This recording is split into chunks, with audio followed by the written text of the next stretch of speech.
The whole situation started like one of those moments you can't believe is real until you see the video for yourself. There was yelling, threats, someone got spit on, and before long a knife got pulled. Inside the No Jumper studio, where arguments are pretty normal, things went way too far this time. Almighty Suspect and Brandon, also known as Bucchi Bear or Dark Brandon, were involved in a wild altercation that made even the most chaotic No Jumper moments look tame. The shouting match between them got out of hand quickly. Almighty Suspect claimed he was spit on. Brandon said that never happened. Then there were threats. Touch me, meet me outside. What you want to do about it? The energy in the room kept building until it exploded. Then came the part no one could ignore. A knife appeared. Whether it was a Swiss Army knife or not doesn't really matter. Once a weapon is involved, everything changes. That moment made it clear that No Jumper had officially crossed the line. Adam22, the face and founder of the No Jumper platform, didn't waste time making a decision. He announced that Almighty Suspect would no longer be a host. He explained that they simply couldn't allow this kind of behavior anymore. He even admitted that in the past, like with the infamous Kelpie situation, he might have been too lenient. Back then, they got away with things because they managed to get Kelpie to sign off on it. But this new incident, he said, was just too much. Adam talked about how this pattern of chaos has scared off guests. Some artists are afraid to come to No Jumper for interviews because they've seen the fights and shouting matches and think violence is just part of the brand now. Adam said that No Jumper is supposed to be controlled chaos, a place where arguments and energy are okay, but things are supposed to stay within limits. But when the chaos becomes uncontrollable, that's where things start to fall apart. Then came Almighty Suspect's side of the story. He said he wasn't mad at Adam or at No Jumper, but he did have problems with how it all went down. In his eyes, there's no such thing as controlled chaos. You either like what he brings or you don't. He admitted that as a grown man, he's responsible for his own actions, and he took accountability for what happened. Still, he felt like Brandon came in with bad intentions and tried to push his buttons from the start. Almighty Suspect claimed he didn't even know Brandon was going to be there until the day of the show. He said the flyer was already out, and he felt like he had to show up because otherwise they were going to let Brandon go on the platform and talk crazy about him unchecked. In his mind, if he didn't show up, people would say he was scared. And for someone who's built a reputation off being tough, being called scared isn't something you just let slide.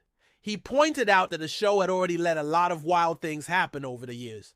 He mentioned people getting spit on, fights happening off camera, people getting pistol whipped in alleys, and all kinds of drama that never made it onto other podcasts. To him, what he did wasn't outside the norm, it was right in line with what No Jumper had become known for.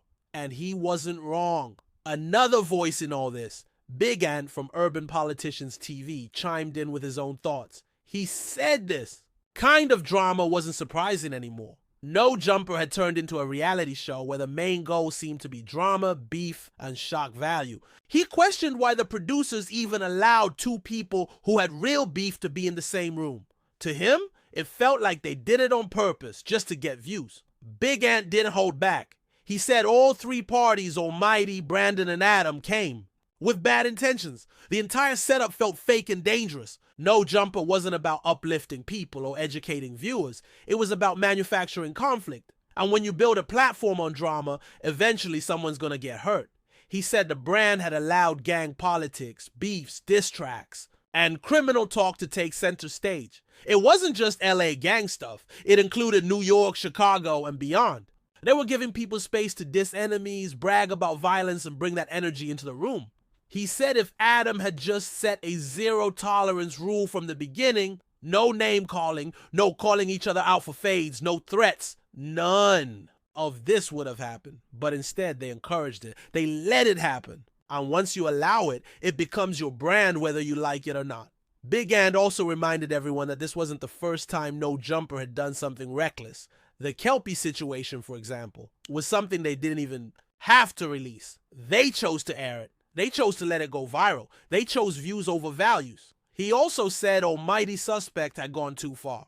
There was no defending the fact that he brought a knife into the building. He let Brandon get under his skin and made a choice to act out. He admitted that Almighty let himself get tricked out of his position by trying to prove he wasn't scared. At the same time, he said Brandon clearly had bad intentions too. He was there to provoke Almighty, and it worked. People can say, oh, he should have controlled his temper, and they're not wrong. But when someone is purposefully testing you on a public platform, pushing every button they can, it's not easy to stay calm. And if you keep playing with fire, setting up this kind of confrontation over and over again, eventually someone is going to snap. Big Ant said this all falls back on Adam22. He created the environment. He put people with real issues in the same room. He allowed the chaos to become the brand. He wanted drama. He got drama. And now he wants to act like it went too far. You can't keep pouring gasoline on a fire and then act surprised when it explodes. Big Ant also brought up another point. No other big podcast runs like this. No Jumper is in its own lane. It feeds off controversy, chaos, conflict, and confrontation. That's how they stay in the algorithm. That's how they stay relevant. But that's also how they're going to burn themselves out.